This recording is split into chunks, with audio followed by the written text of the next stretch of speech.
Gak apa ya Mbak ya? Pengalaman. Seterusnya juga nggak apa-apa kamu di situ.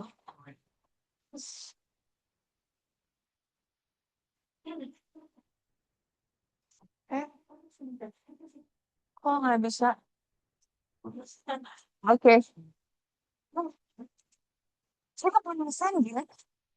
Nggak tahu nih, mana mau diterapkan kami ngajukan ke atas. Hai, bukan semuanya. Bisa. Aduh. Hanya ada satu lagi yang nggak dapet, tapi dua orang. Nggak,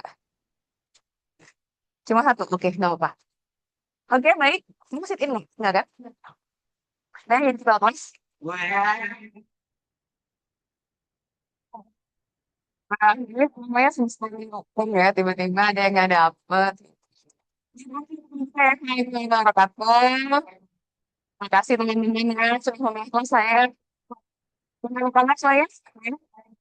Dan semangat ya. Habis liburan main kan? Enggak. Semua oke, baik. Jadi yang di kelas ini ngomongnya sih cuma ngasih kuota ya. 1.500 dan sampai banyak gitu ya. Tapi ya udah. Kamu siapa yang chat saya ya? Kamu ya? Bu, ini padahal kalah war. Wah, kayak tiket aja ya udah buka-buka. Nah, jadi kayaknya nggak apa, masa kagak bisa bernafas. Oke, baik. Nah, jadi kita akan kalian ya di kuliah. Gimana nih? Terus this supposed to speak in English. Oh my God, tapi ada yang anak internasional di sini. Ada yang tidak bisa berbahasa Indonesia. Ada yang anak internasional juga. Gak ada, kamu. Hah? Tiga. Berarti Maret. Enam, oke. Are you okay, five? Lalu kamu anak. Terus ada yang dari mana ITB. Kayaknya harusnya ada. Oke. Are you okay if I'm not talking and in bahasa in English? Aman ya. Actually, yeah, my class is one of the class that is prepared for, accepting international student or from someone from UTB that want to join this class. But jadi saya dengan persetujuan dan saya minta ya, melakukan kesepakatan tetap mix aja mungkin. Tapi defaultnya bahasa Indonesia saja. Aman ya. Nanti kalau ada yang keberatan, tolong kasih tahu saya karena sebenarnya di Six tercatatnya bahasa Inggris. Oke, baik. Nah, hmm, saya ingin tanya dulu apa ya? Ekspektasi kalian hari ini? Ingat ya, kalau saya tanya, harus apa-apa. Kalau ada saya tanya, yang saya menjawab. Nanti ekspektasi kalian, ya, sudah. Jadi bisa lebih peka terhadap lingkungan saat merancang di studio. Keren. Oke. Eh, Lingkungan sosial, budaya. Ya, oke. Oke, tentu sudah ada aja. eh, paham faktor-faktor luar dalam pandangan kayak isu sosial masyarakatnya, budayanya kayak konflik-konflik di sana mungkin. Oke. Oke. Ada lagi? Oke, Mas ya, Sultan. Ada lagi? Gibran. Lokal lagi kayak karena itu dalam terkadang menggunakan bahasa suatu daerah selalu karya-karya seperti bangunannya atau apa ya, hal itu. Oke. Bagaimana menunjukkan budaya dalam menentukan arsitektur gitu ya. Oke, baik.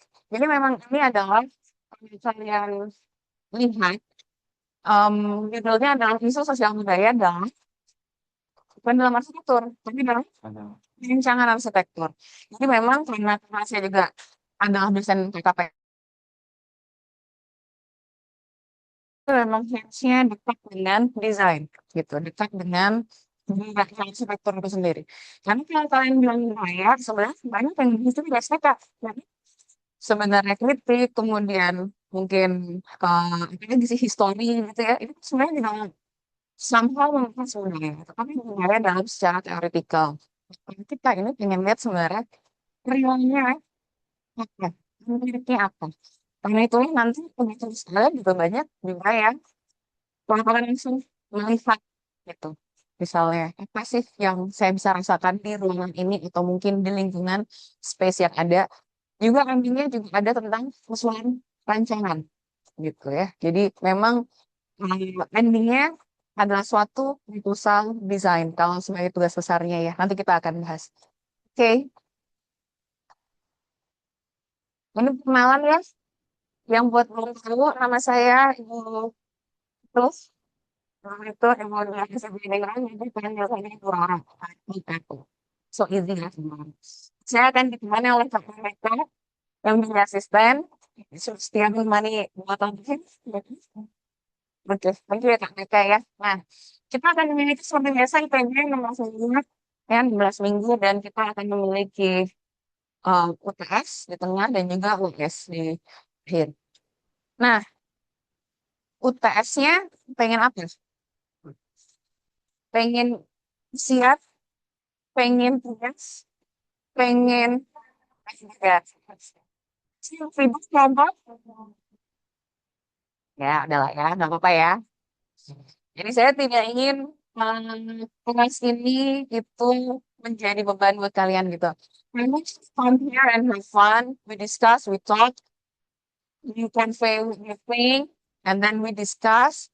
Tapi saya tidak berniat ini menjadi tugas yang berat, karena saya tahu tugas kalian di sini gitu di studio udah gratis. Apalagi semakin naik semakin akan bebannya lebih berat gitu. Oke, kita juga akan saya sedang mengarrange kita akan ada guest lecture. Guest lecture kita saya sedang invite teman saya dari University of Canberra yang topiknya namanya Jonting gitu. Dia di ngajar pengalaman di Canberra, emang presiden di Australia. Tapi dia tuh fokusnya tentang Southeast Asia, terutama Singapore, Malaysia, which is we are talking about the context is so similar with Indonesia kan ya. Dan nantinya dia akan bicara tentang post-colonial analysis dari nasional apa ya museum Australia Australian Museum kan saya lupa kan tampilkan.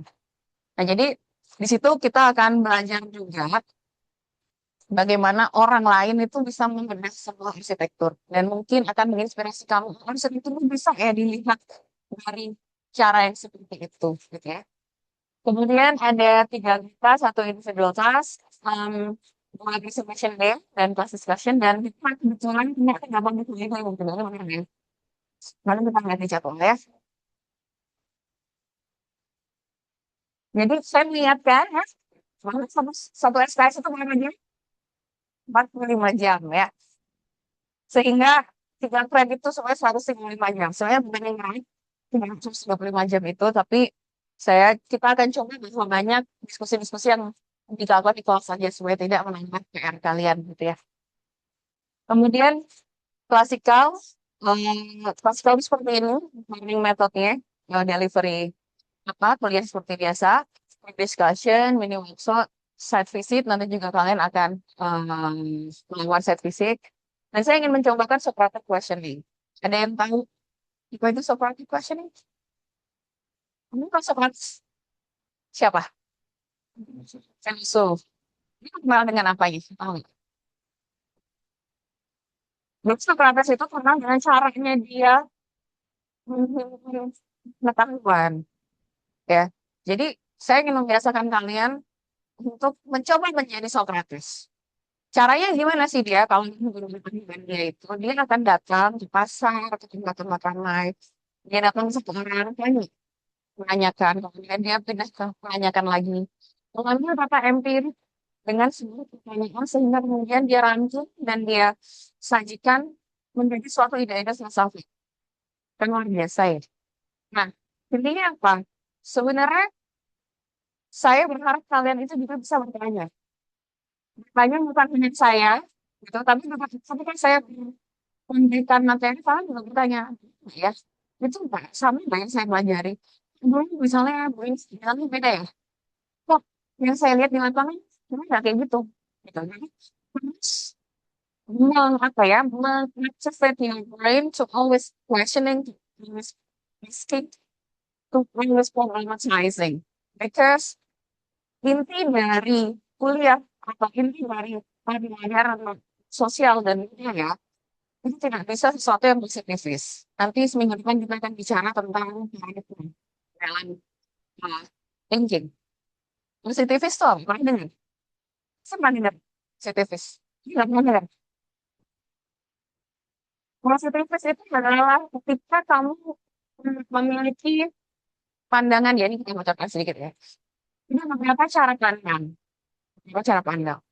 Ada seorang yang positif. Satu kan sama dengan Nah, kuliner. Banget. Banyak orang-orang yang terbiasa dengan sesuatu kesalahan dan jawaban clear itu adalah seorang yang biasanya adalah pikiran yang positif. Ada jawaban hilang, ada jawaban konkret, ada jawaban yang tidak perlu didapatkan lagi. Nah ini sekarang sudah ada teman lagi positivis. Ya, positivis. Jadi orang-orang positivis itu biasanya ada di science, ada di yang yang sangat ya, orang-orang yang positif. Terus pada dalam spektrum dia akan positif. Jadi pada misalnya orang yang STK secara teori, dia menulis problematizing ini.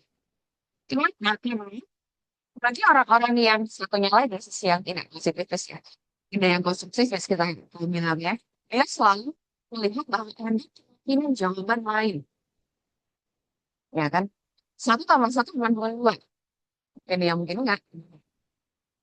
Walaupun uh, kemudian konsultasi tidak bisa kemudian diberikan jawaban matematika gitu ya. Jadi oke, kalau apa namanya, akhirnya gara-gara suam, area suaminya dibakar, akhirnya hilang. Bahkan benar, selesai perkara. Berarti tidak bisa melihat bahwa penyebabnya banyak penyebabnya adalah bantuan sungai itu ini kan, berarti penggunaan positif bisa selesai. Begitu ini selesai, jawabannya benar, selesai perkara. Selalu seperti itu. Kenapa? Karena sangat banyak faktor yang bermain di situ. Sangat banyak stakeholder, sangat banyak influence dari banjir itu sendiri. Ya, suatu saat saya menjadi dari waktu di Melbourne. Jadi soal trip bagian dari trip atau dosen panelis gitu ya.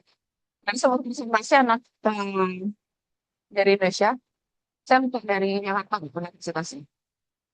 Ya, banjir di Jakarta ini gini-gini gini. Karena kan saya mengeluarkan dengan saya karena betul gitu. Terus dia bikin bangun, tapi nanti ini bisa mengulang diri sendiri, bisa memiliki momentum yang ini segala macam. Terus nanti akan mengalami banjir. Gimana caranya? Kamu mengurangi banjir. Dengan itu.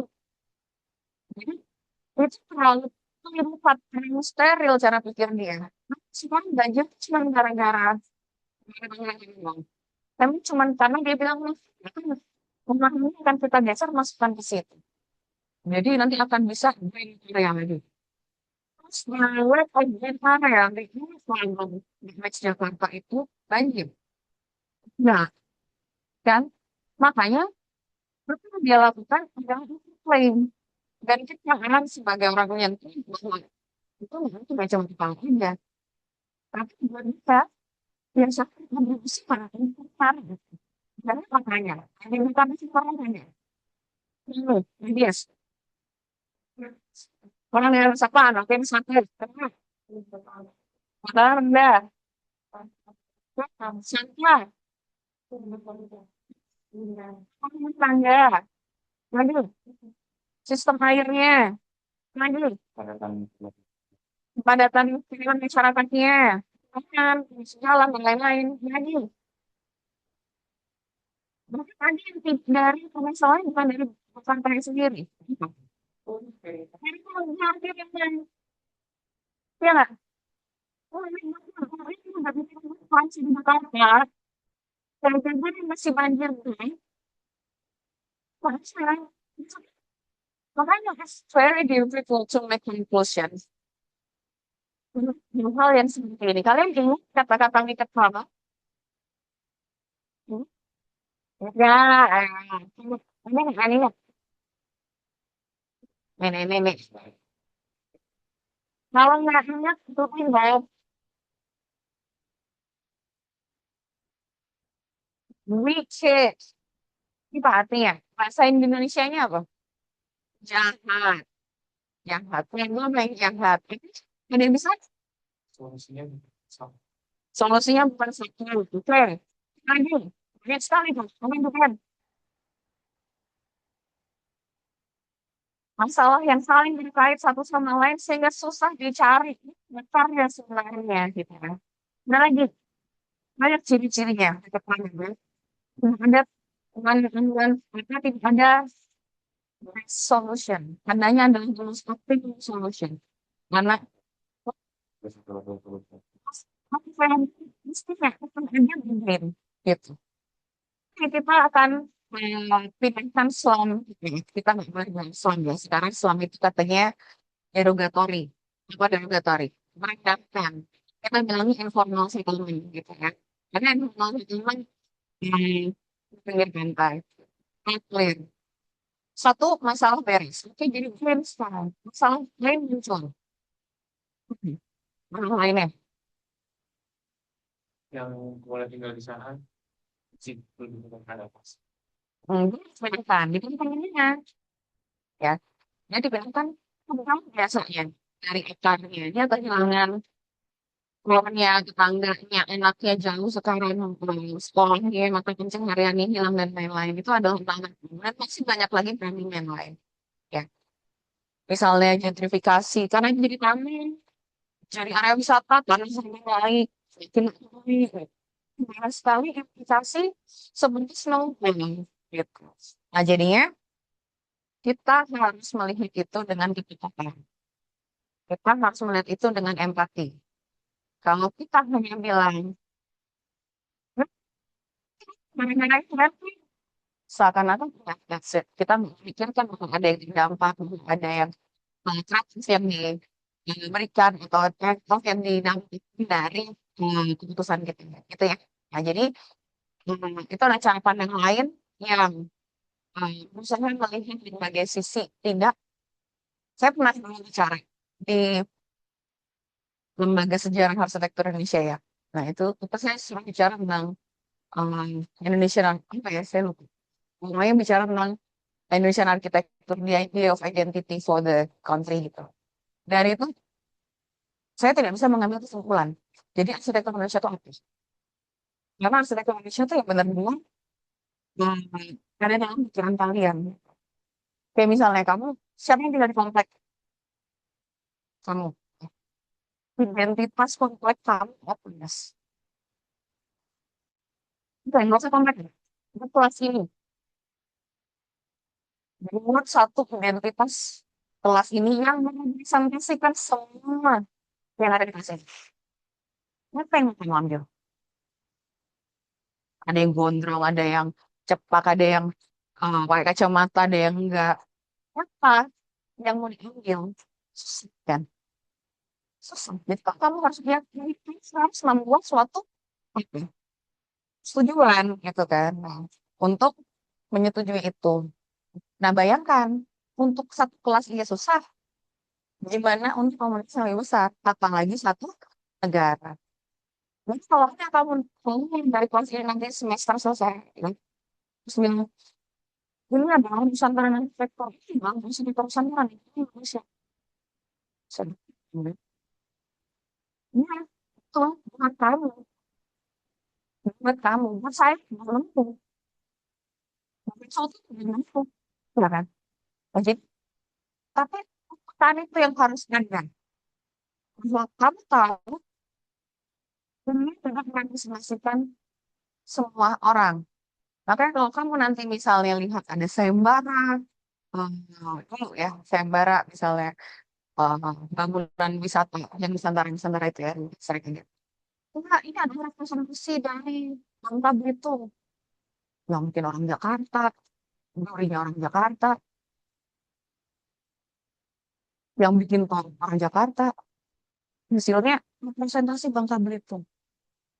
Gimana menurut kalian? Karena hilangnya ketan itu gitu. Selain di dalam kelas ini kan ada diskusi, tapi sebenarnya awareness itu yang sebenarnya saya cari. Karena nanti case by case yang akan kalian hadapi itu akan berbeda-beda ya. Pada level desain, pada level nanti ada jadi master planner, kota urban designer. Tapi jika kepekaan itu terus kalian punya, itu nanti kalian akan lebih bisa berhati-hati dalam memutuskan. Jelas maksud saya ya. Oke. Oke. Jadi kita lanjut bisa kalau saya ngomong itu kadang menggiring ada banyak baik satu ada resource sebelum gitu ada. Ini adalah schedule kita. Sudah saya bisa sharing ganti. Nanti saya sedang coba kalau kira-kira teman-teman di sini ada yang enggak, maksudnya tetap sit in, tetap stay gitu ya. Berarti kan hubungan kita bertambah, saya akan usahakan untuk tos. Kemudian ada Zoom link yang saya selalu pakai untuk merekam kuliah saya. Dan ini saya sediakan juga karena memang kalian ada salinan pattern. Cuman bukan berarti kalian boleh nge-zoom dan tidak hadir. Defaultnya adalah hadir di sini.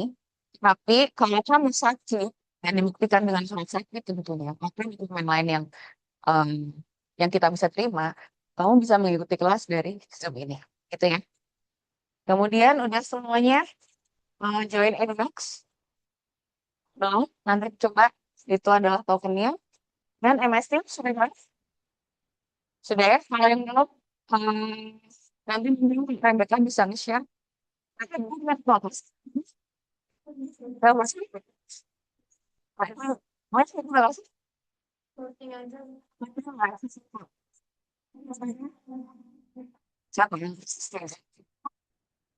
ini benar benar perwakilan komunikasi ke saya dan itu yang saya nggak akan kita coba komunikasi sama saya dan mereka ya. Oke, jadi kita ini adalah kelas pengantar dan saya sesuai dengan orang DKM biasanya harus menjelaskan sebenarnya apa kelas ini dan apa tujuannya supaya nanti kita kemudian bisa menjelaskan kira-kira kita akan menjelaskan ini baca harus kalian siapa ya. Mungkin yang bisa bantu saya baca. Ini saya This is your total of architectural time curve. Examine the role of social, political, and cultural issues in shaping architectural design. Students will explore the range of their and social cultural dynamics, analyzing their influence and application in both the design process and architectural outcomes. The course encourages critical reflection on how contemporary architecture responds to social culture issues within urban space, with a particular focus on the Indonesian context. Emphasis is placed on the vertical konsep dan architectural design that is actually to social program context. kan masih apa sih maksudnya?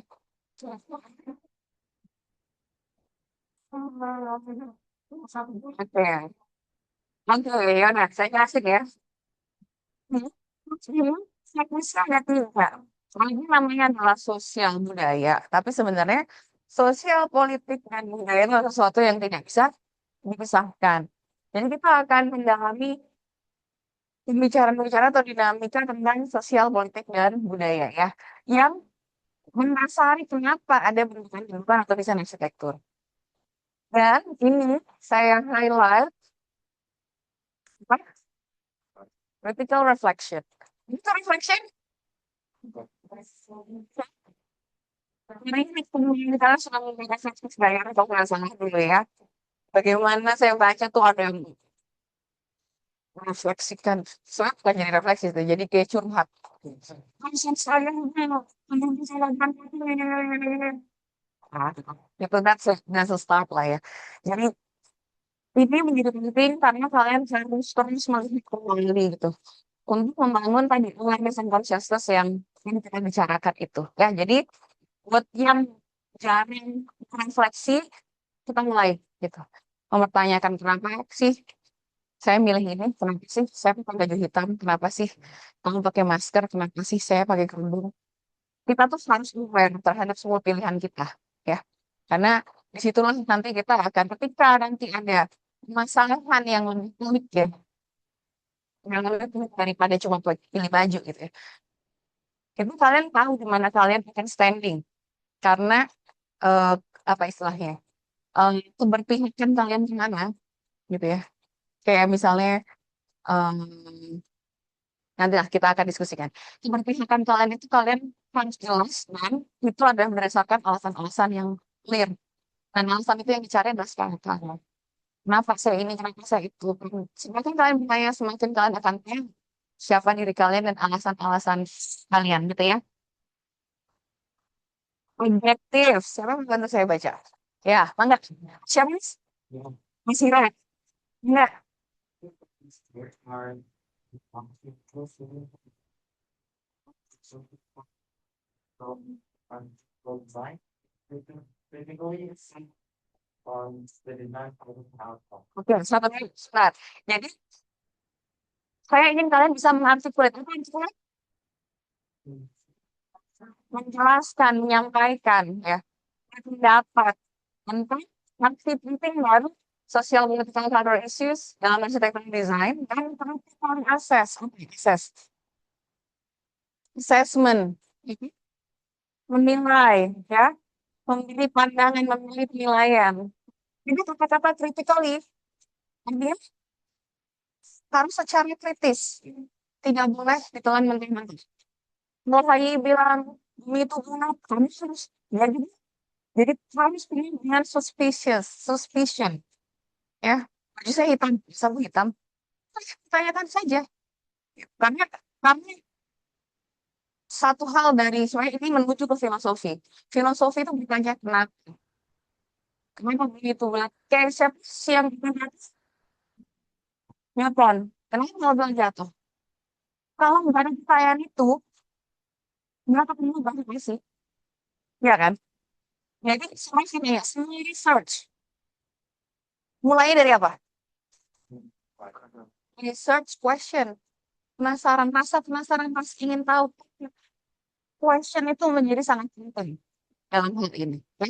Jadi karena itu Manus punya pemikiran kritis juga kan. Itu sampai dari itu Mas Him.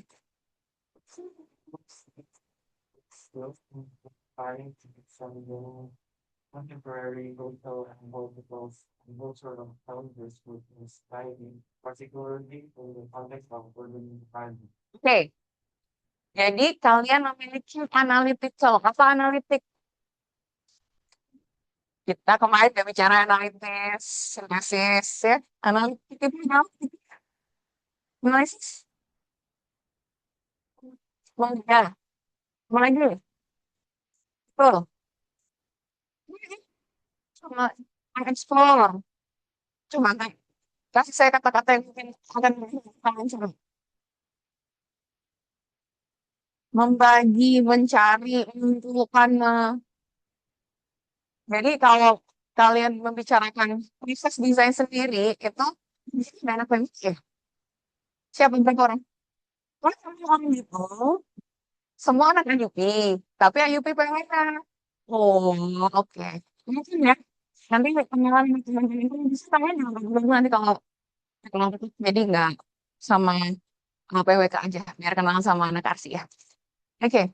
Mulai, stop nanti semester lah. Kalau dari dari metode baru, kita sering kali dalam desain mengawali dengan analisis pilihan, analisis site, analisis ini dulu. Presiden analisis, user pengguna analisis, lagi banyak ya analisis itu. Nah, analisis itu artinya kita tuh breakdown semua itu. Lalu yang itu kan letaknya ke bawah gitu, semakin besar, semakin banyak yang informasinya. sampai kadang-kadang kebanyakan mereka sendiri mau ngapain gitu ya. Analisis user misalnya data kok sampai kalian tuh ngurusin data kependudukan. Makanya dengan cewek cowoknya di area itu, sebaran ini dan lain-lain apa itu adalah suatu analisis. Ya, artinya dia mem-breakdown, membuka semua kemungkinan. Kemudian sintesis adalah ketika kalian harus mengatakan ya apa semua dikelompokin, dipilah mana yang relevan. Itu namanya sintesis, gitu ya. Nah, analisis tadi kayak ini, analytical skill dalam hal ini adalah kemampuan untuk mendissect, mengeksplor, apa ya, mempertanyakan. Jadi itu adalah skill dan skill itu hanya bisa dilakukan dengan dicoba, tidak bisa diajarkan. Kalau diajarkan namanya bukan skill, tapi pengetahuan, knowledge, ya. Satu tambah satu sama dengan dua itu bukan skill. Skill contohnya apa? Masak, Bukan, bakar, bukan, tangan, sketsa, lalu masih explain-nya dengan, kan? Jadi kamu bisa karena kamu melakukan. Nah jadinya analytical skill juga berarti kamu juga harus mencoba. Oke, um, dan kita saya akan lihat ini kontemporer. Saya pernah lagi. Sekarang, jadi berbeda dengan budaya lima, ingat bicara bagaimana masa lalu, histori, kita nggak bicara histori kan nggak ada di pertanyaan histori ya. Ini sebenarnya kan bicara kita, itu sini adalah yang seperti ini. Itu yang akhirnya membedakan, ya. Oke, lanjut mas. which is critically evaluate the simple political and overall impact of the architecture sports or urban spaces. Oke, clear ya. Jadi kalian harus bisa appreciate dan juga mengkritik. Dua-duanya kalau memang ngerti silahkan appreciate professionally. Kalau mau gitu professionally ya. Kritik itu bukan dengan ini ya. Jadi kalau kritik emang bedanya mas membangun dengan membangun nih, Suka masukan. dengan kasih masukan. Jadi memang kritik kamu jelek.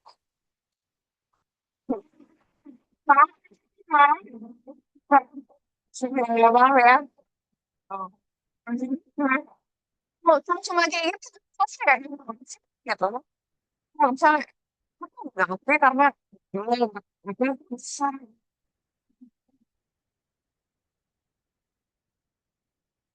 panjang sampai alasan nah, soalnya jadi merah sih kok merah sebenarnya sebenarnya saya sukanya merah itu aja panjangan besar personal opinion bersih gitu ketika kamu bisa mengatakan apa yang sebenarnya menjadi alasan untuk itu menjadi ini dikritik ya kayak kamu tadi kamu ya kamu tanya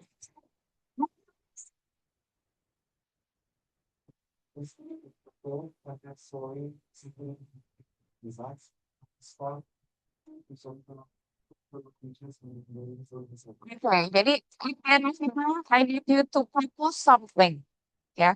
Nanti intervensinya oke kamu cuma buat seperti yang ada di studio DTP itu enggak gitu. Cari ideas, apa yang itu pengalaman itu selalu bilang. Jangan yang biasa-biasa aja. Ya. You need to propose something outside the box. Nanti terpikirkan yang jadi saya jadi kreatif di situ. Itu ya menarik-menarik gitu. Dan hal yang kita sebenarnya tidak berikan sebelumnya. Oke, nanti bisa ya. Ini ada referensinya Charles Drake ya. Ini cukup senang apa ya, pendekatan dengan arsitektur. Popor, Frampton, Proverbs, saya nggak tahu seks nggak bisa ya. Masih. Masih.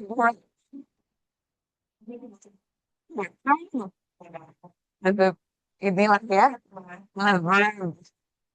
Ada Gunung Rawamangun. Bang ini saya kalau nggak tahu saya kita Rawamangun ini dong. one of apa ya, orang yang meletakkan key foundation arsitektur di Indonesia ya. Atau nggak tahu kita bahkan ngomongin ini sekarang, tapi kalian harus membaca mana ya dengan ini ya Wastu Citra. Itu.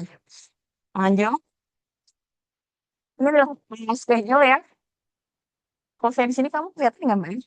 Saya masih bisa nih. Soalnya saya juga pesan kayak itu. Cuma kita gitu. Di minggu pertama, pas saya masuk akan bisa di saya dengan minggu kamu gitu loh. Sekarang di minggu kemarin di minggu ya. Kemudian minggu kedua, eh, kita akan bicara paradigm kan yang saya bilang. Tipsnya yang kemarin saya sebenarnya ingin memanfaatkan SPI pasti untuk bicara ini, cuman nggak bisa karena bentrok dengan penyakit. Nanti saya akan kasih ya. Tentang paradigm in social theory. Kenapa ini jadi penting supaya kalian aware. What in paradigm? I need you to be aware of your own paradigm. Jangan melihat. Nah, nanti kita bisa membedakan paradigm ini akan melihat seperti apa untuk kasus yang sama. Gitu. Jadi tidak usah akhirnya tidak usah disalahkan menentukan gitu. Kayak saya selalu saya bikin sih gaji itu ada orang dengan gaji saya ada saya cek lah ya. Saya selalu memberikan eh, analogi ini. Gaji itu kalau kamu lihat seorang saya kerja tiba-tiba mas mas mbak itu berubah. Gaji itu panjang bulat kayak apa?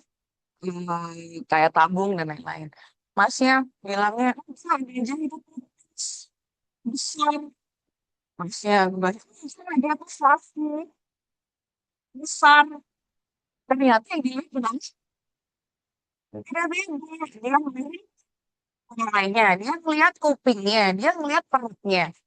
Kan biasanya enggak, jatuh. Nah, kan bisa. Nah, semua benar, semua memiliki porsi kebenaran. Biasanya dia berbuat, kan bisa.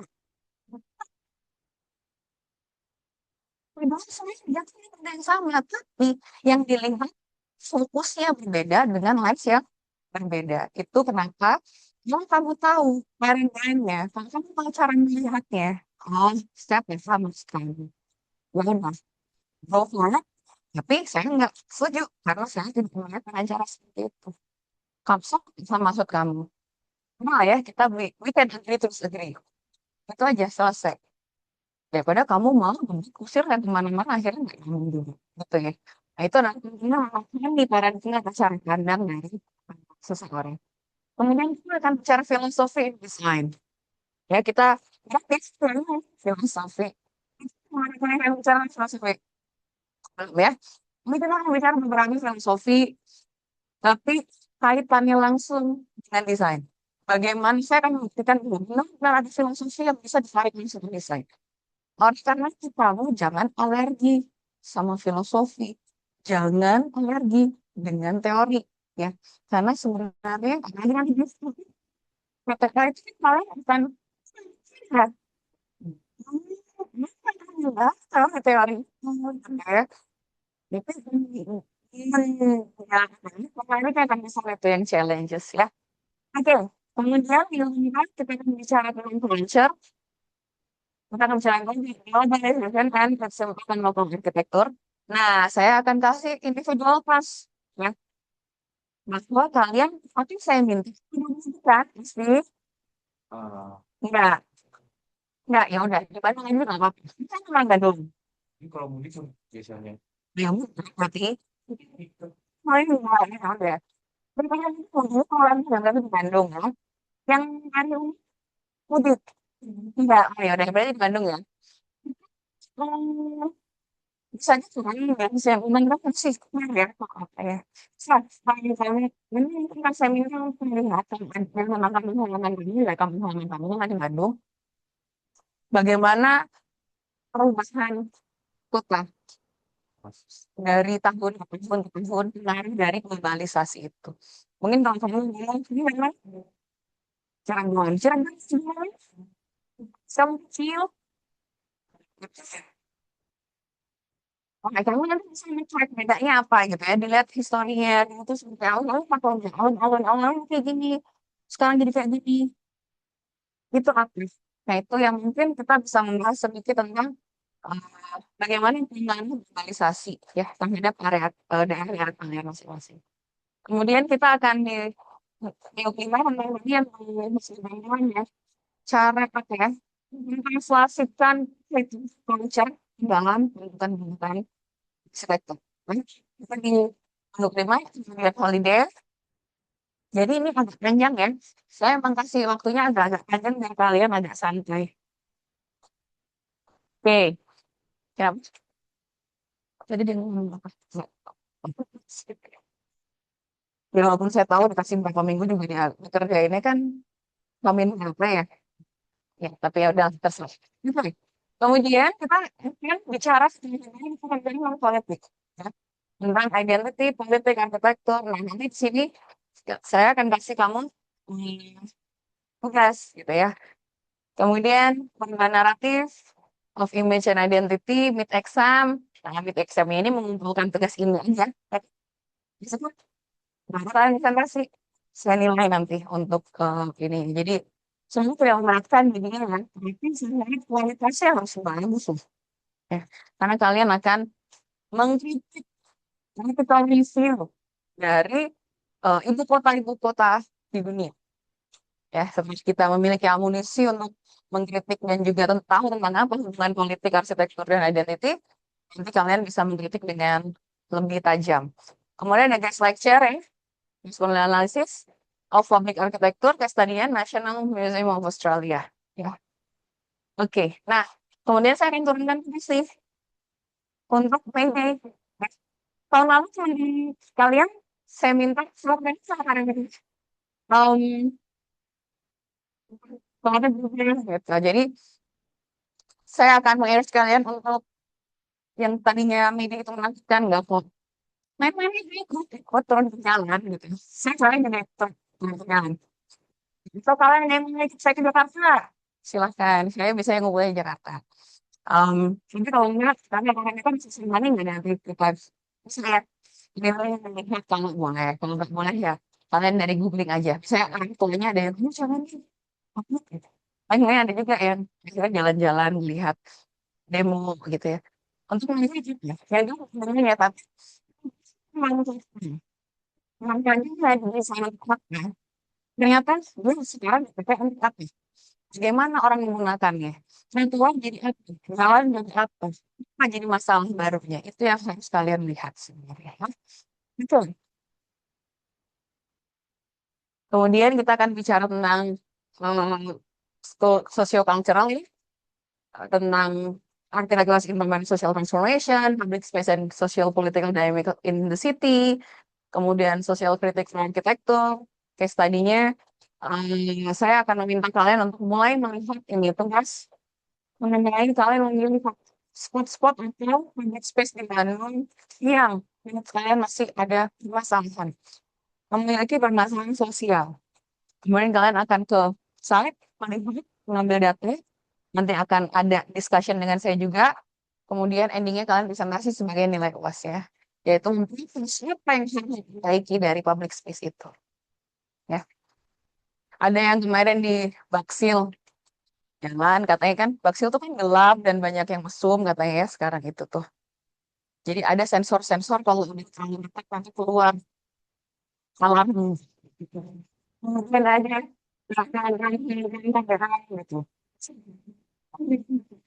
Dan seram rencana dengan itu tahu kan ya si gubernur itu so ya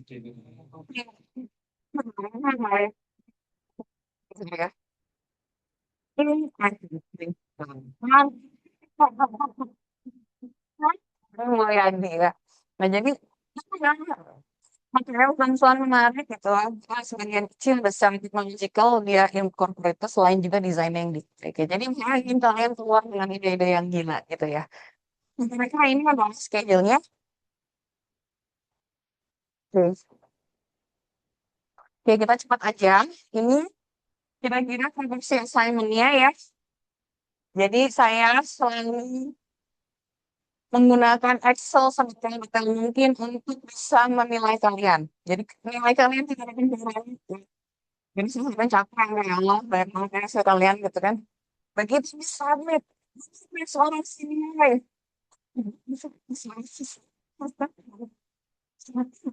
Nilai itu. Nah, jadi saya akan bisa mempertanggungjawabkan semua nilai yang saya kasih. Jadi don't worry. Oke, ini seperti questioning aja.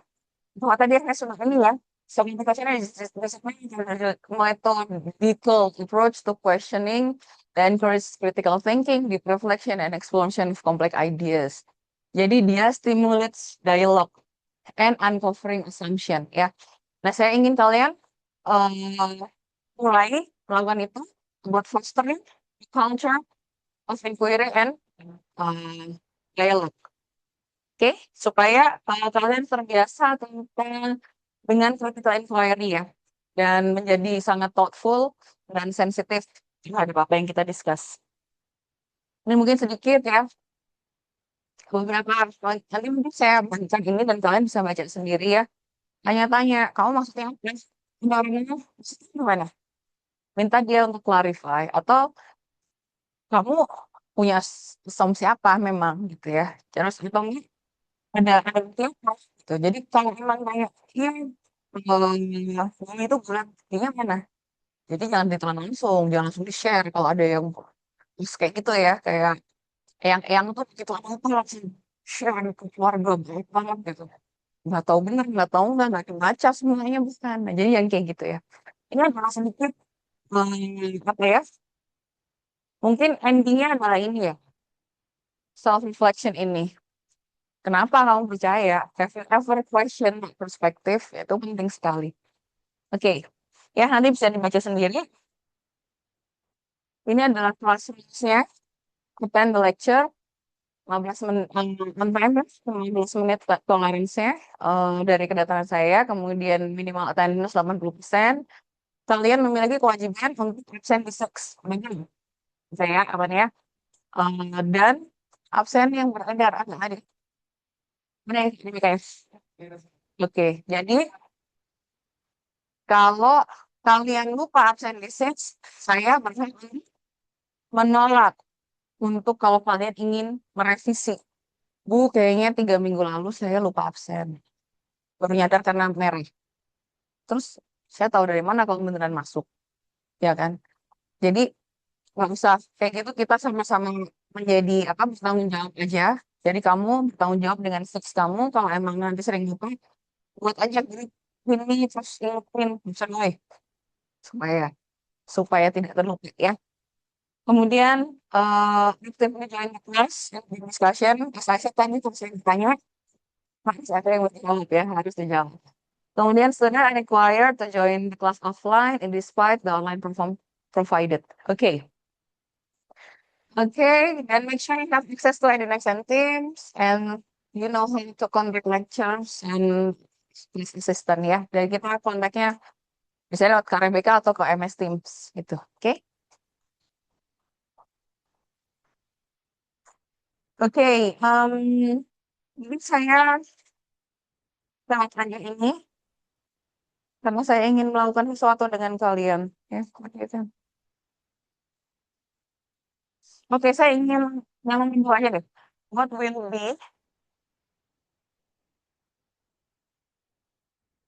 be the basis of your inclination when faced with social cultural complexity? Basis inclination itu apa? Hmm? Apa ya? Ya, kecenderungan gitu. Oke.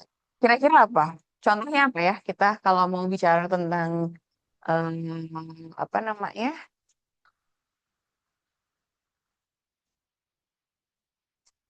Ada nggak yang bisa menjawab?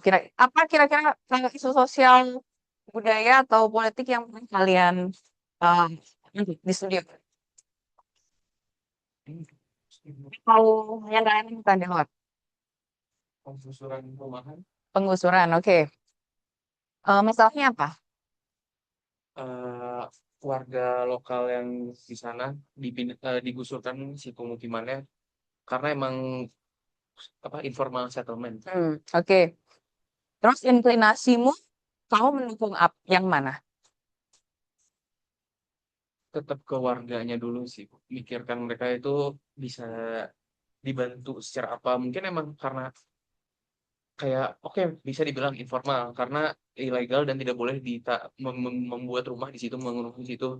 Tapi kenapa mereka sampai harus membangun rumah pada udah tahu itu ilegal? Kan itu kita harus mikirin lagi kenapa warga-warga sana yang bikin di situ. Oke. Jadi apa kira-kira yang menjadi dasar kamu memilih mereka? Karena mereka manusia punya hidup.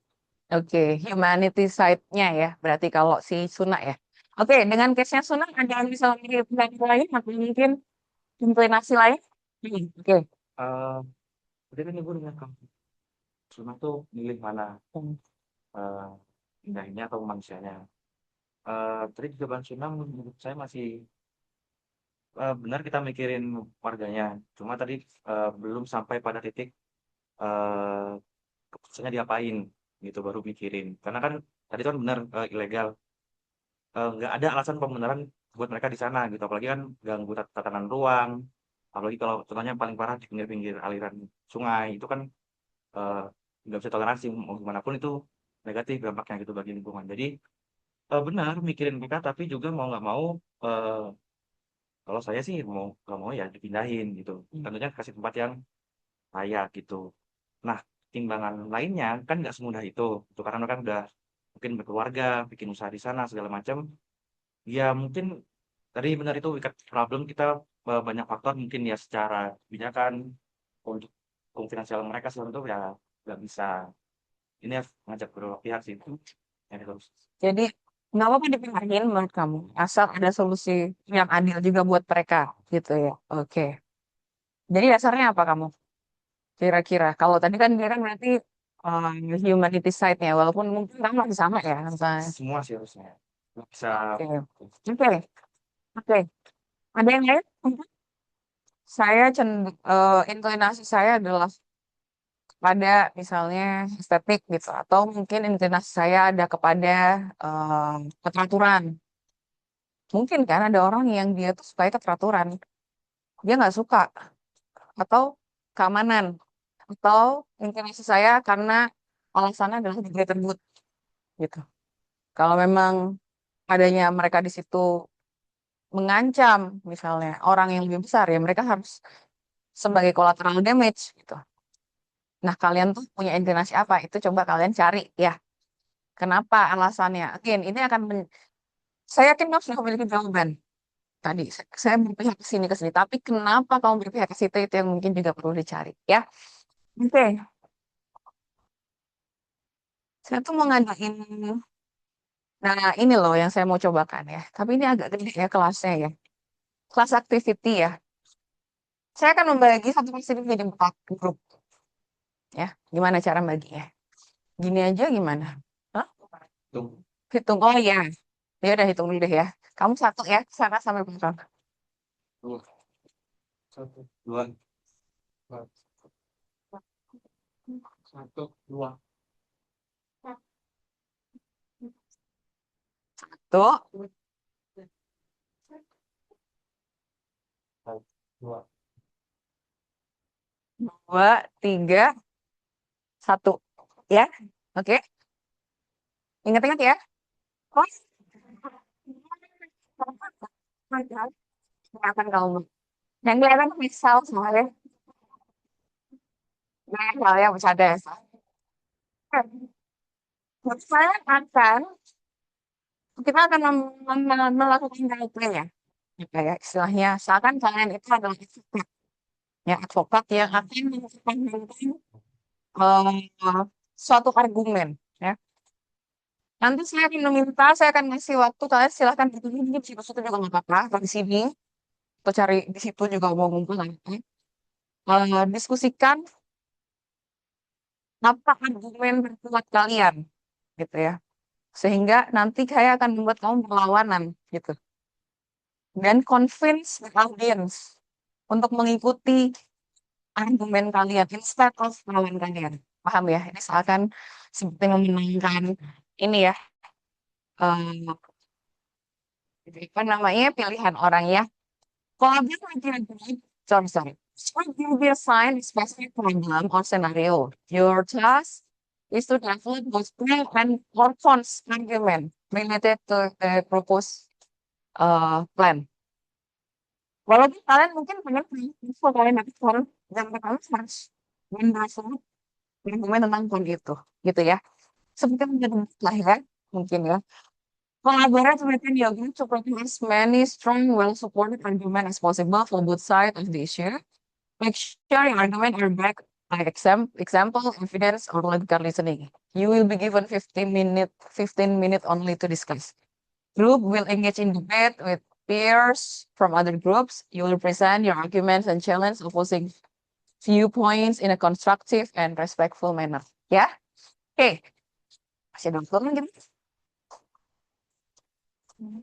Yang tips pertama, Jakarta Flooding Dilemma yang tadi kita bicarakan ya, developments or versus rights.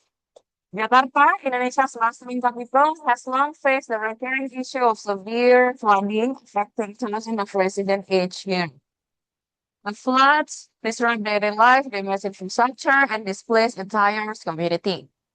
As the city continues to expand, the problem grows more complex with fingers pointing in many directions. One major point of contention centers around the informal settlement of vulnerable slums occupied by river banks and waterways. Critics argue that this settlement block natural water flow, clog drainage system, and exacerbate flooding for the broader Jakarta's population. They claim that removing these communities would be a necessary step to improve flood management and protect the majority of the city's residents. Okay. Yeah. However, the solution is far from simple. Human rights advocates and philanthropic organizations argue that these communities are among the city's most vulnerable population. Many of the residents have lived there for decades, contributing to Jakarta's economic and culture. Forcing them to relocate not only simply strip them of their homes, but also their livelihood, access to work, and community ties. They assert that these citizens have just as much right to the city as anyone else, and that solution should focus on inclusive urban planning rather than displacement. Now the question stands, should the informal settlements along Jakarta's riverbank be removed to reduce flooding for the greater good of the city, or should the right of this community be protected, ensuring they remain integral part of Jakarta's urban fabric? Okay. Satu ya, kamu harus berani info, ya. Kamu harus argue in favor of removing the informal settlement, focus on broader implications of public safety, infrastructure, development, and the well-being of Jakarta citizens. Lebih harus menentukan ya, dengan info. Argue against the displacement of these communities, emphasize human rights, inclusivity, and the idea that flooding solutions should not come at the expense of the city's most marginalized population. Ini grup 1, grup 2, oke? 1 dan 2, oke? Betul? Ingat-ingat ya. Sebentar, satu lagi. Digambar ini. The sideway dilemma, walkability versus livelihood ya. In many Indonesian cities, sidewalks ya, pedestrian pathway ya. Sidewalk is supposed to be the most basic promise of urban fairness, a safe tract of space where everyone, children, adult, people with disabilities, office workers, students can move without fear. For architecture and planning, it represents more than circulation. It is a public space, an everyday interface between the built environment and social life. But on the ground, the sideways rarely stays just a pedestrian pathway. By late afternoon, some corridor that supports daily mobility begin to transform. Of footpaths appear. Plastic stool line the curbs. Trampolines stretch between poles. The smell of frying tempe and satay drift into the street. People stop, chat, eat, bargain. Suddenly, the sidewalk become one of the city's most accessible economic platform.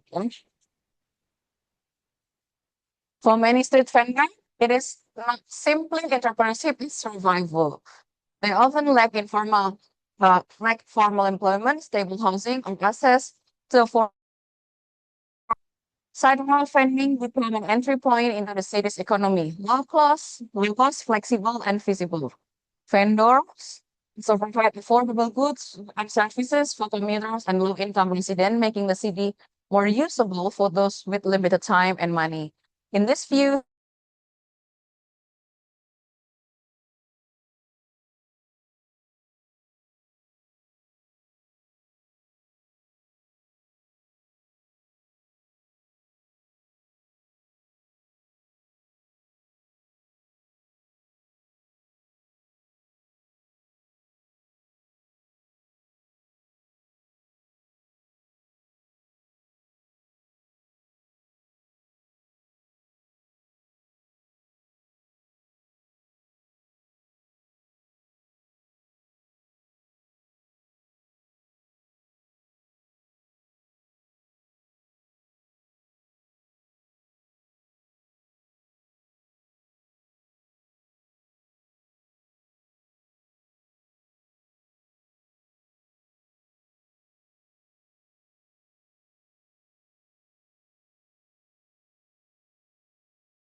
ah, what's happening?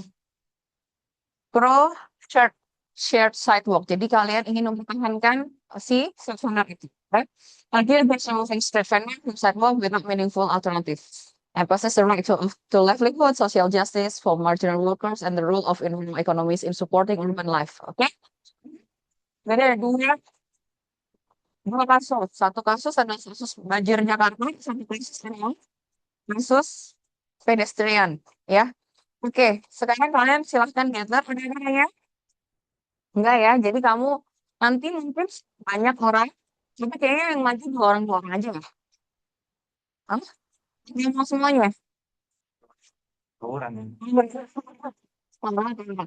Ini sekarang tuh barang aja yang dari pilihannya. Dari bicara dari komunikasinya. Nah, sebenarnya saya kasih waktu 15 menit ya.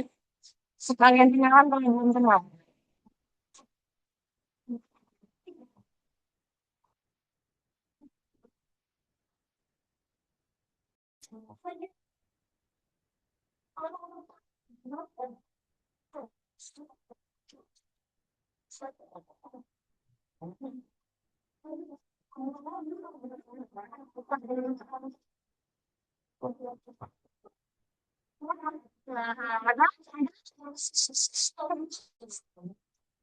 Kita akan mulai. Tapi kalau misalkan teman-teman masih bisa, siapa? Saya,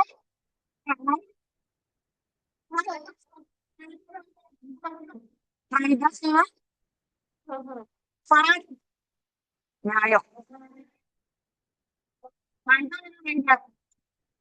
Gimana? Oke, Farida ini dulu. Sama. Mas Kawan ya? Ya, oke. Kelompok satu, kelompok dua. Nah, sekarang saya kita mau buat ya. Ya kan, ya. Jadi gini, kita sistemnya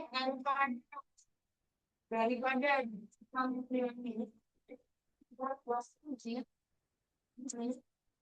dua setengah menit 10 menit. Sehingga ketika kamu ngomong, biar ngomongnya terus kamu sanggah, baca.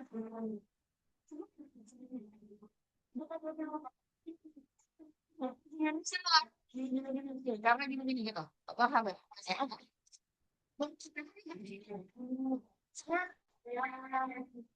kita saya apa apa terus baru ada sesi yang biasa langsung nyampe harus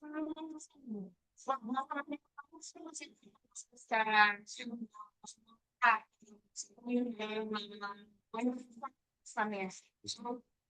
yang baru kalian bisa mencoba. Oke? Kemudian dia itu ya. ini bisa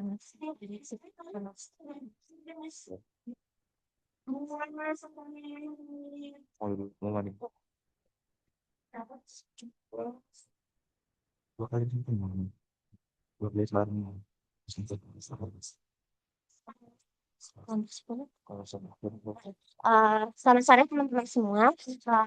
Kami dari kelompok satu, yang mana kelompok yang pro untuk pemindahan ya pemindahan ya pemindahan masa oh ya settlement ya pemindahan penduduk. Nah, kenapa alasan kami itu pertama dari sisi ekologi sebenarnya sungai yang ada di bantaran sungai itu sebenarnya tidak baik untuk ekologi. Kenapa? Karena secara natural sungai itu sebenarnya ada riparian system. Kalau sungai yang kita kenal sekarang itu ada sungai yang 5 meter, terus ada di tanahnya. Di sampingnya, yang mana di situ ada rumah di bantaran sungai, bukan ada yang menutupi sungai gitu. Nah, sementara secara natural itu sungai yang mana sungai ini mungkin ada di atas, tapi riparian sistem itu mungkin sampai 5 sampai 10 meter untuk di mana di situ ada tumbuhan yang uh, hidupnya dekat sungai atau misalnya satwa di dekat sungai dan kenapa seperti itu karena aliran sungai itu bisa flow-nya tinggi bisa juga flow rendah dan itu sistem di situ juga tidak uh, bukan dari itu kenapa rumah di sana ada banyak dipindahkan karena ya pada kita balik lagi ke naturalnya seperti itu dan kalau secara ekologis akhirnya sekarang sungai itu semakin kecil kita mungkin bisa lihat contohnya di Bandung daerah-daerah bantaran yang hidupnya dekat bantaran sungai nanti kalau misalnya hujan besar dan itu bisa jadi banjir bandang karena ya terlalu kecil gitu aliran sungainya makanya dipindahkan dan kita mengembalikan riparian sistem itu gitu entah itu buatan atau misalnya kita coba pendekatan yang lebih baru. Mungkin sekian dari kami.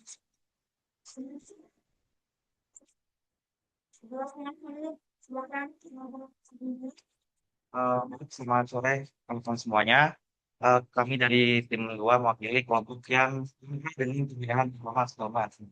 Oke, membicarakan pemindahan informasi satu ini, itu yang kita ngomong kondisi sekarang itu kan sudah nggak belum existing. Dengan lalu pendapat argumen pertama bilangnya dipindahkan lalu kita memiliki ekosistem yang sudah baik dulu gitu. Tapi kan masih yang sebenarnya itu. Tapi kita mempertimbangkan faktor hasilnya terbukti terapi di sini banjir, di stok sebagainya. Itu kan sebenarnya sudah dijelaskan beberapa faktor, misalnya banjir itu dia sebenarnya mungkin air kiriman dari dataran yang lebih tinggi. Kemudian saluran yang tidak memadai sesuai air yang masuk dan segala macam. Oh, itu juga kenapa? Kenapa kita mau menggunakan informasi seperti ini? Itu karena apa? Semua rumah di sini dipindahkan dengan kebutuhan yang layak itu berapa kosnya gitu. Kemudian kita mengembalikan fungsi lahan. Kemudian kita mungkin dengan lalu untuk memiliki masalah seperti itu, rumahnya dari mana gitu kan. Kemudian kita perlu untuk sorry kontennya tentang melihat pembangunan dan kita mencoba untuk penyelesaian solusi yang paling memungkinkan adalah untuk investasi di mana ada gitu. Dengan kemudian kita namanya itu kita terkait di ekosistem itu yang tidak banyak ini bisa kita kasus seperti memasukkan sungai yang membuang sampah di sungai, kemudian getaran dengan air mati sungai gitu kan. Uh, Solusinya bagi ini itu kita bisa pertama dengan kebijakan yaitu eh, peraturan gubernur dengan yang boleh peraturan dengan sungai kemudian aturan di mana ketika hunian pusat bangunan itu harus punya fasilitas institusi misalkan di semua di rumah di sana bikin transformasi mereka milih untuk kembang di sungai gitu untuk segi kebijakan. Lalu eh, secara secara kebijakan lainnya juga kita juga memberikan kebijakan luar seperti ini yang air kiriman itu mungkin bisa ditampung itu kan nggak usah langsung semuanya dialirin ke kita yang ngalirin di sini kalau misalnya dari Bogor kalau lebih ya itu kita mungkin bikin penampungan air sehingga air nggak langsung dimengalir ke Jakarta gitu. Sekian dari kami. Makin mengerti.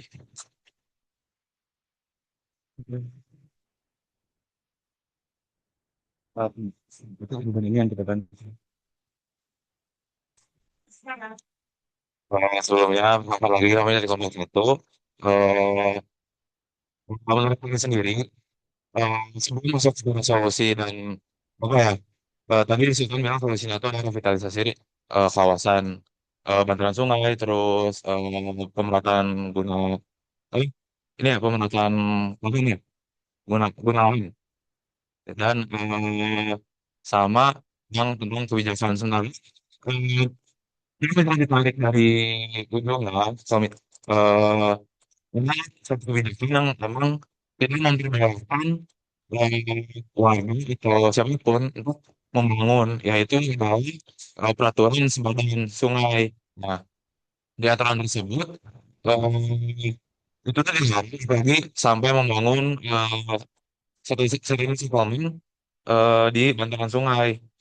Jadi kalau misalkan ingin ketemu revitalisasi, sebenarnya solusi revitalisasi itu sangat produktif dengan aturan bantaran sungai tersebut. Lalu saya misalkan ngomongin tentang kebijakan yang banjir banjir lahar di Bogor. Itu sebenarnya eh apa ya? Baik lagi itu koordinasinya dengan pemerintah Jabodetabek. Gitu, apa gitu. Saya itu juga lagi ya, kayak ini dia juga dijelasin termasuk itu misalkan untuk masalah banjir ini bukan cuma dari eh, bukan cuma dari itu kan sebenarnya desain sekolah sebenarnya yang ada di pinggir sungai. Cuman bagaimana ya, salah satu solusinya untuk agar tidak menghancurkan keseluruhan sekitar Jakarta itu adalah dengan mengorbankan sebagian kecil dari komunitas yang nantinya itu apalagi itu solusinya juga lebih berpotensi untuk dikembangkan di area lain. Demikian sih. Oke.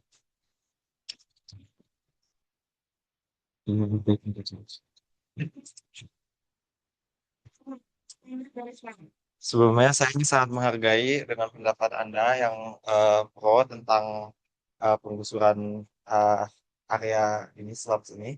Namun sebelumnya faktor-faktor pemindahan itu sebetulnya udah harus digusur semuanya gitu. Jadi ada peraturan PUPR dulu yang ngasih tahu tuh kalau kita bisa pindahin cuma 3 meter atau sampai 5 meter doang.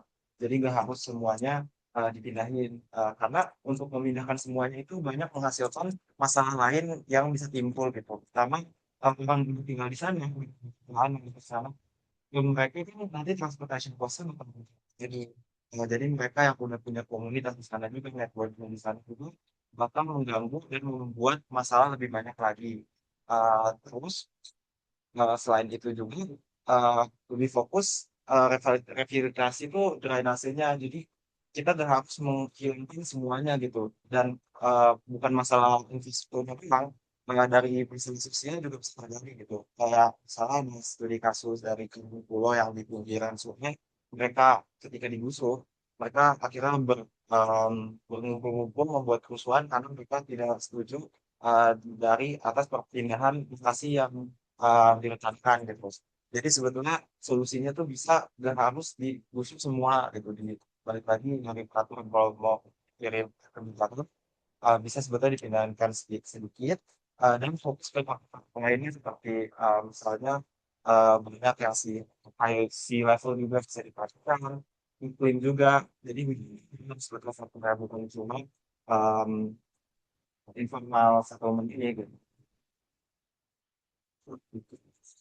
Oke, terima kasih. Sangat ada Jadi kita harus berpikir cepat untuk memberi argumen. Jadi kita tentukan sekarang siapa yang pemenang dari unit ini. Langsung. Coba.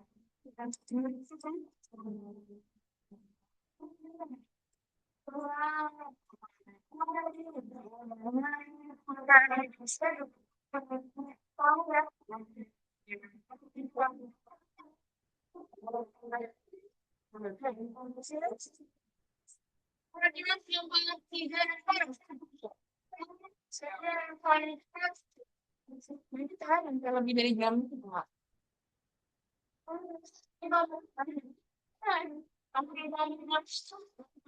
Ya. Ini ya. Aku mau siap nih kayaknya. Tiga, wah, tiga memang belum lain. Belum.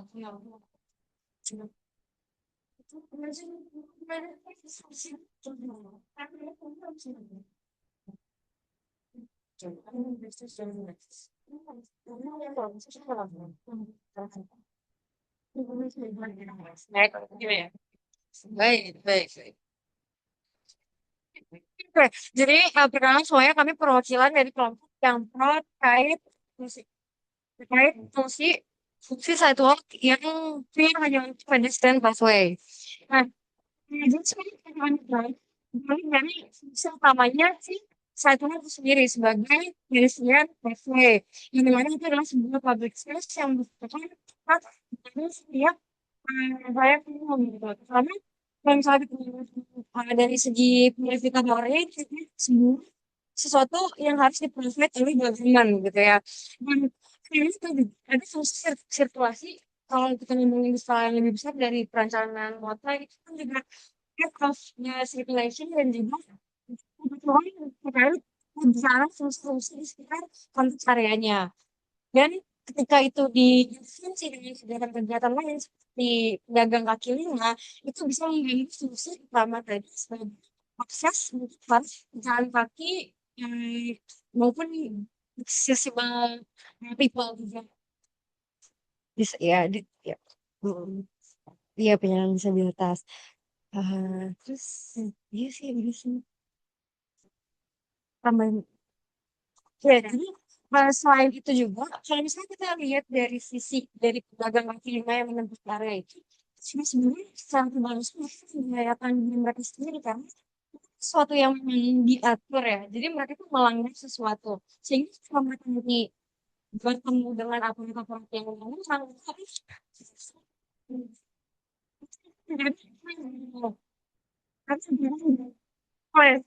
karena mereka itu melanggar aturan yang ada sehingga seharusnya dari pihak kebijakan yang memang mengatur itu bisa cari solution yang mampu mengakomodasi mereka tempat yang lebih layak dan lebih baik gitu loh untuk merancang eh, keselamatan ataupun dari sisi ekonomi mereka entah itu dari pelanggan ataupun dari langganannya mereka. Biasanya itu gitu. Nah, itu dia itu dan sekarang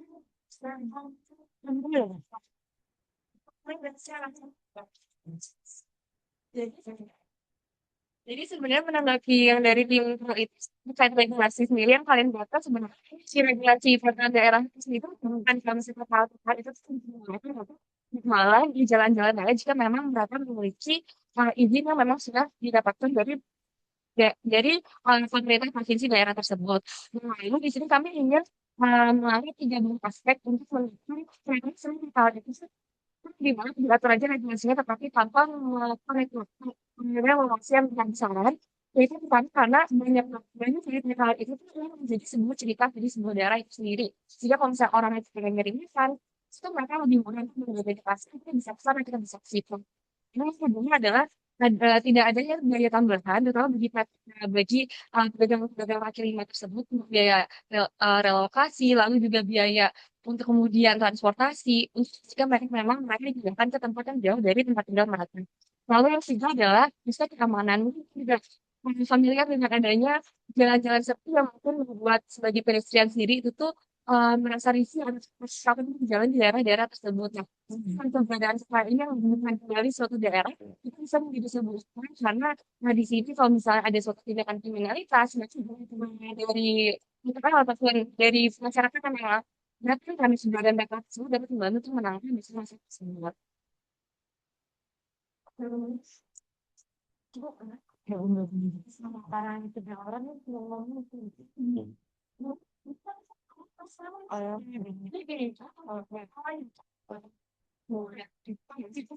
kan selama 2,5 menit. Oh, sorry, kan Dan juga dengan adanya kepercayaan yang stay di presiden itu, kita tuh bisa juga mencegah adanya buat kendaraan-kendaraan yang nakal yang lewat pedestrian gitu loh ke atas. Karena emang nyatanya melihat di jalan Dago itu sendiri banyak banget motor-motor yang nyalip itu lewat pedestrian tersebut, sehingga pedestrian itu malah nggak digunakan secara layak gitu, malah ujung-ujungnya pedestrian itu malah gitu. Hmm.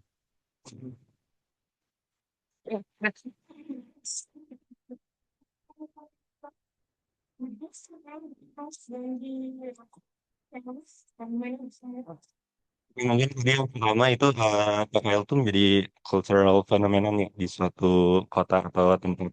Eh, Menurut aku itu cultural phenomenon itu menurut aku bisa terjadi di mana saja ya.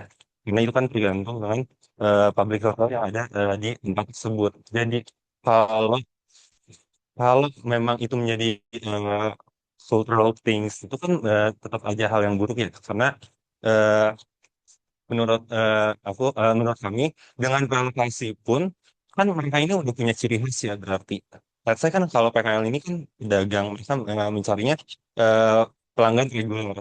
Itu kan mereka mau direlokasi kemanapun itu pelanggannya atau mereka tuh bakal ngikut, tidak akan kayak aku dipindahkan langsung mati.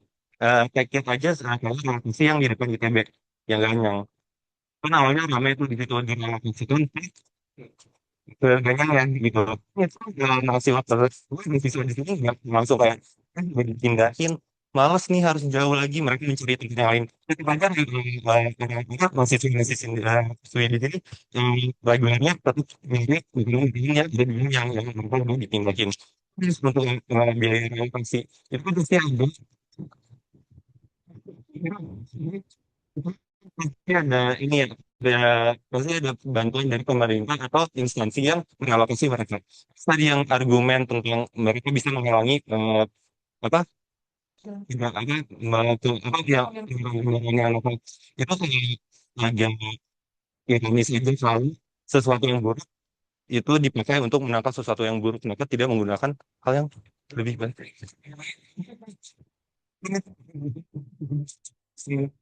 Oke, terus mungkin aku mau menanggapi dari yang jawaban pertama untuk jadi sebenarnya dari undang-undang sendiri itu sudah ada ya untuk melanggar pedagang untuk berjalan di trotoar itu Undang-Undang Nomor 22 Tahun 2009 itu tuh tentang pejalan kaki.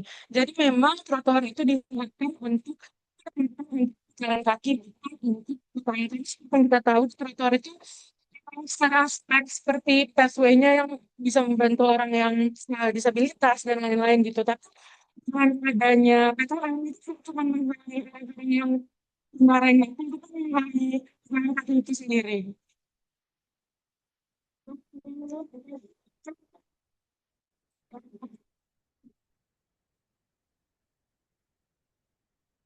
Menanggapi yang masalah relokasi.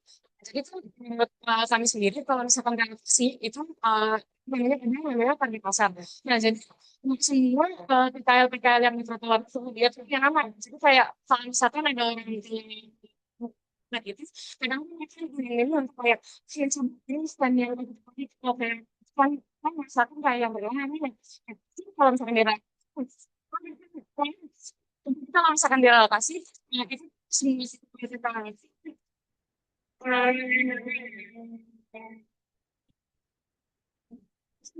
misalkan direlokasi, kalau kami sendiri masih PKL ini kan yang dan jadi saya kan masih semuanya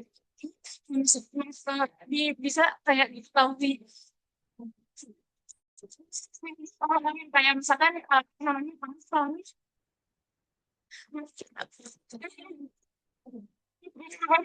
saya jangan loh, misalnya saya jangan banyak yang Six friends. Sejak yang ada di Jakarta, pasti orang kasusnya gitu. Kayak bukan satu stand gitu lagi. Itu yang kenal gitu. Jadi sering dialokasi sih punya Indonesia. Nah, kita masih di misalnya di media sosial untuk promosi. Misalnya dialokasi untuk nyari cuan lagi gitu. Nah, sering gitu. Ini sih. Nah, sebenarnya kita pengen ajukan itu ini di relokasi kita dibikin aja regulasi yang lebih mendukung kedua belah pihak misalnya PSBM dan juga PKL. Jadi misalnya adanya pembagian. Jadi misalnya PKL itu cuma boleh beroperasi dari di atas jam 8 malam dan itu kan udah di atas dari jam kantor dan lain sebagainya. Jadi PKL dilokasikan di mana jumlah diri saya itu lagi di jam puncak-puncaknya. Karena sendiri dengan pembagian mana yang jelas. Misalnya nih di sebelah jalan si PKL cuma boleh mereka 30% dan itu putusannya itu memang untuk pedestrian di mana itu memang maksudnya namanya pedestrian. Tapi saat di sisi lain memang bisa untuk pengembangannya mungkin juga bisa melakukan PKL ini sedang mencari sebenarnya pencarian. Coba, Bu.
Sama nggak sih?